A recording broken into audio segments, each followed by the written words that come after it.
네, 안녕하세요. 인카 파트너스의 김영근입니다. 이번 달 강의 시작할 건데요.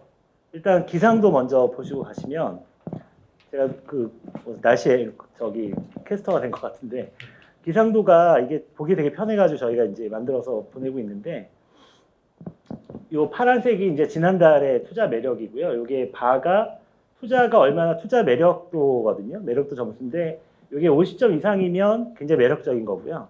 50점 이하면 조금 부정적으로 보시면 될 것 같고요.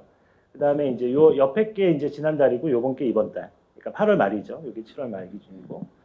요 날씨 표시는 해가 떠 있으면 이제 굉장히 날씨로 보면 화창한 날씨잖아요. 시장이 굉장히 좋은 시장인 거고요.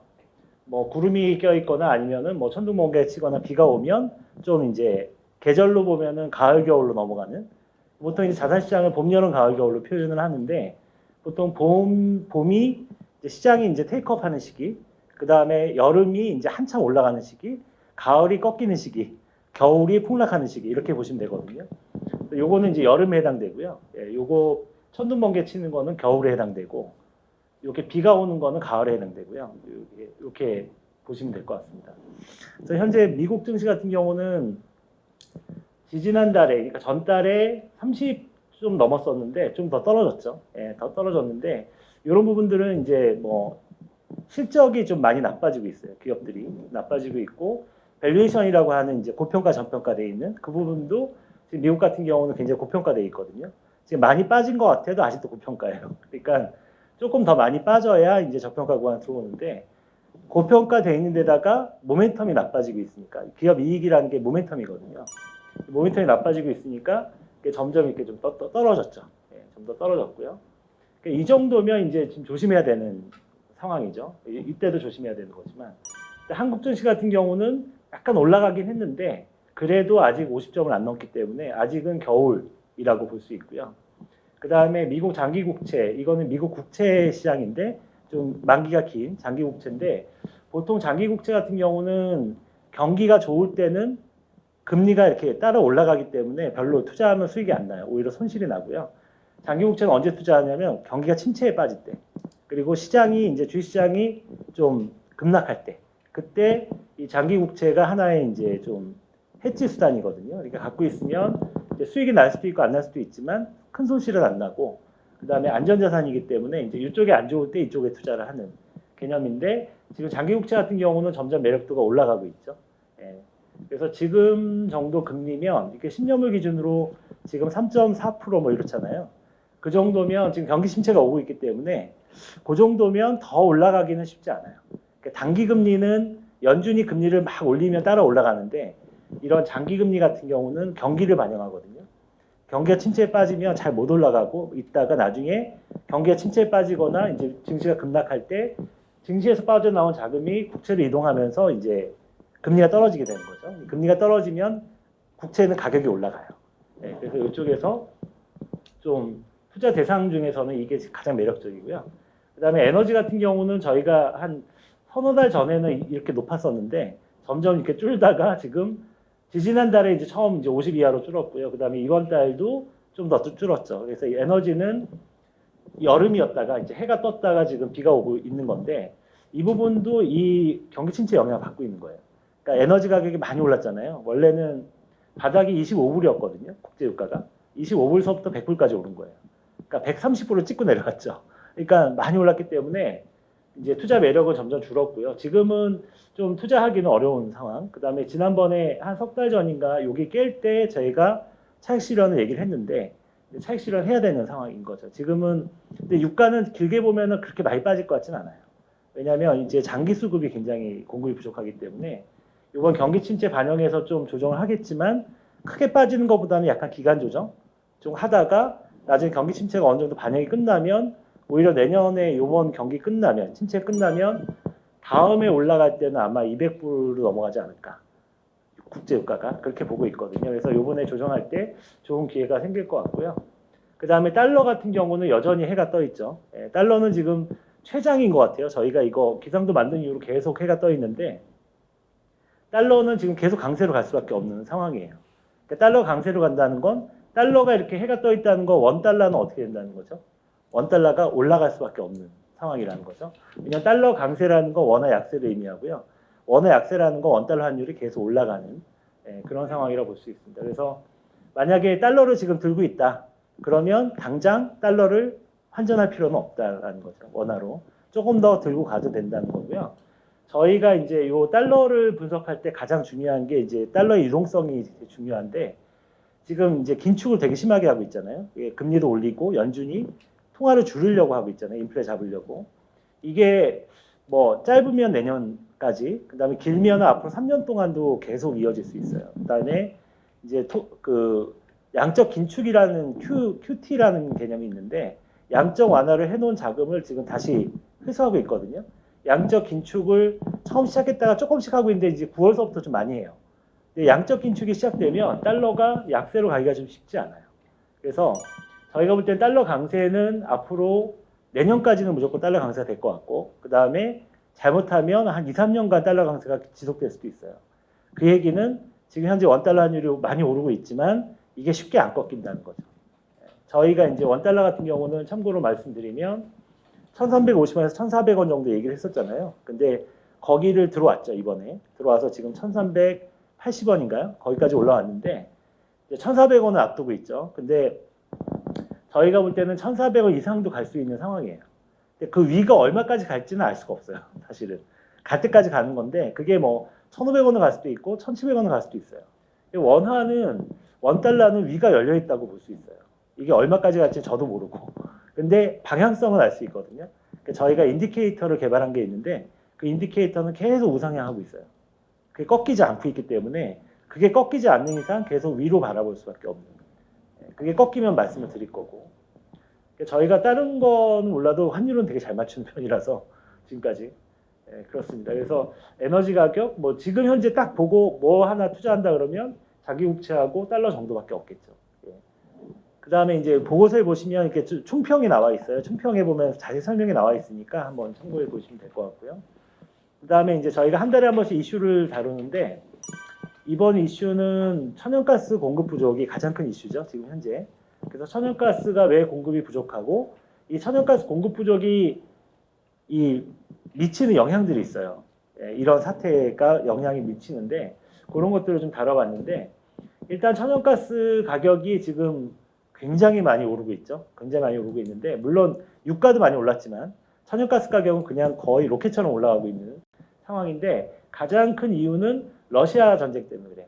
러시아와 우크라이나 전쟁 때문에 유럽하고 미국 서방 국가들이 러시아를 제재했잖아요. 제재하니까 러시아가 이 에너지를 무기로 삼는 거예요. 근데 문제는 뭐냐면 우리나라 같은 경우도 다 100% 수입하잖아요. 에너지를. 일본도 다 수입하죠.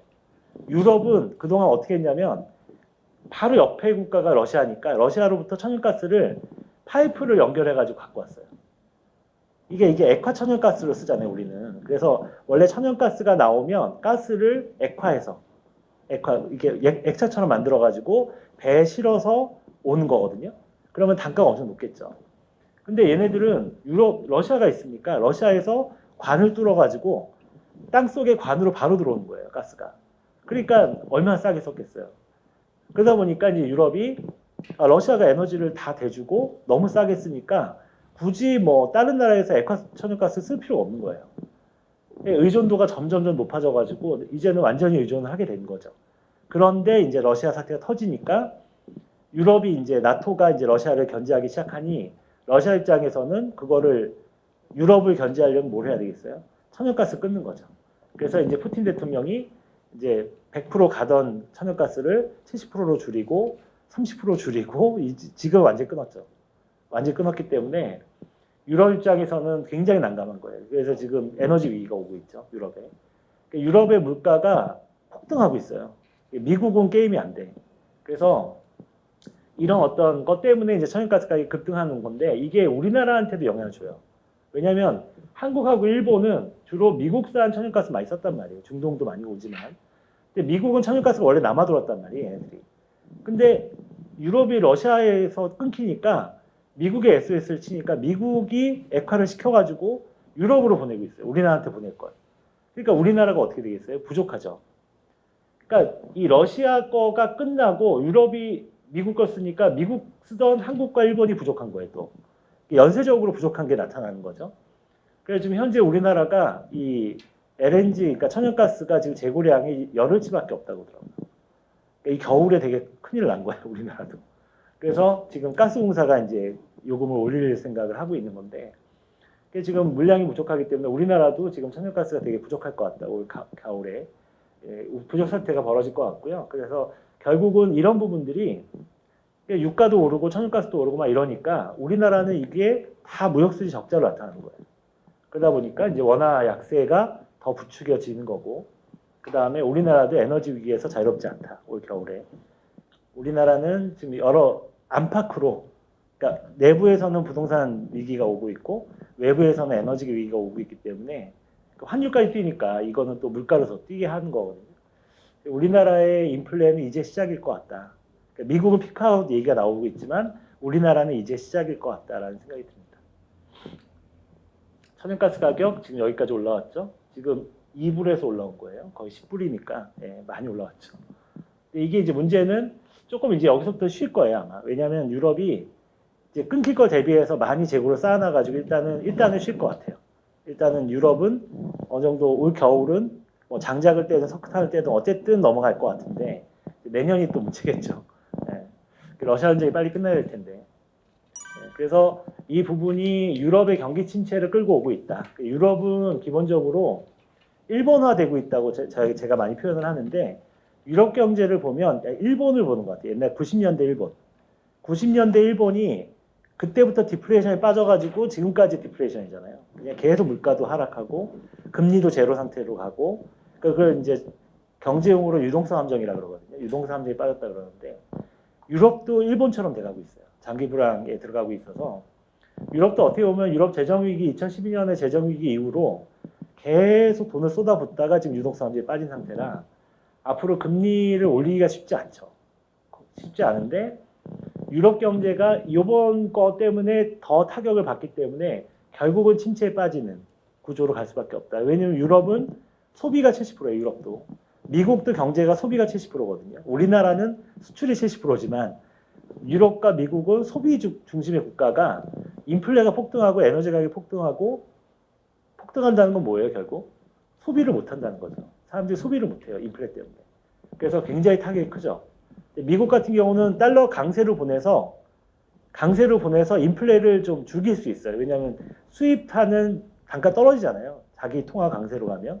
근데 유럽 같은 경우는 반대로 유로화는 약세로 가니까 이 인플레 요인에다가 플러스 환율 때문에 또 물가가 오르는 부분이 있는 거예요. 우리나라처럼. 그래서 유럽 경기 침체는 기정사실화되어 있는 거고요. 문제는 이제 스태그플레이션 형태가 될 것 같다는 거죠. 유럽은. 이 스태그플레이션은 뭐냐면 디플레이션보다 더 무서운 건데 디플레는 물가도 떨어지고 성장도 떨어지는 거잖아요. 경기도 침체에 빠지고. 스태그플레이션은 뭐냐면 경기도 침체에 빠지는데 물가는 오르는 거예요. 이게 아주 골치 아픈 거죠. 그래서 경제 고통지수가 되게 커요. 그래서 유럽은 스태그플레이션에 빠질 가능성이 거의 확실해 보인다라는 거고요. 그 다음에 그 부분이 1년 안에 끝나면 좋은데 이게 러시아와 우크라이나 전쟁이 만약에 장기화되면 이게 굉장히 길어질 수 있다. 앞으로 2, 3년간 지속될 수도 있고. 그래서 유럽이 상당한 위기에 빠져 있다 이렇게 볼 수 있고요. 그러다 보니까 유로화가 누가 유로화를 사겠어요? 안 사겠죠. 달러로 계속 가고 있는 거예요. 이게 두 개가 서로 이렇게 반대로 움직이거든요. 달러 인덱스라는 그 지표를 만들 때 상대 통화가 유로화가 제일 커요. 60%가 되기 때문에 딱 유로화 약세면 달러 강세가 나타나거든요. 근데 유로가 지금 비전이 없잖아요. 지금 상황이 위기에 빠지고 있고. 그래서 달러 전망 뭐 이런 거 이제 요약을 한 거고요. 결국은 현재 진행되고 있는 달러 강세는 에너지 부족으로 인한 유럽 경기 침체, 그다음에 중국도 지금 상황이 안 좋거든요. 신흥국 경제가 약화되니까 우리나라도 경기가 좀 나빠지고 있고 중국은 완전 최악으로 가고 있기 때문에 뭐 돈이 갈 데가 없어요. 유럽 아니면 신흥국 아니면 미국이니까 미국으로 다 가고 있는 거죠.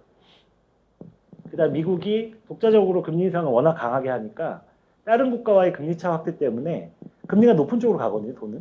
그러니까 금리가 낮은 쪽에서 높은 쪽으로 가니까 미국 쪽으로 다 몰리고 있다. 그래서 달러 강세는 이 당분간 지속이 될 것 같고 저희가 이제 이거는 이제 명확하진 않지만 지금 현재 예상으로는 내년까지는 계속 지속될 가능성이 높고 후년까지도 이어질 수도 있다. 이 정도 지금 전망을 하고 있습니다. 이걸로 마치도록 하겠습니다.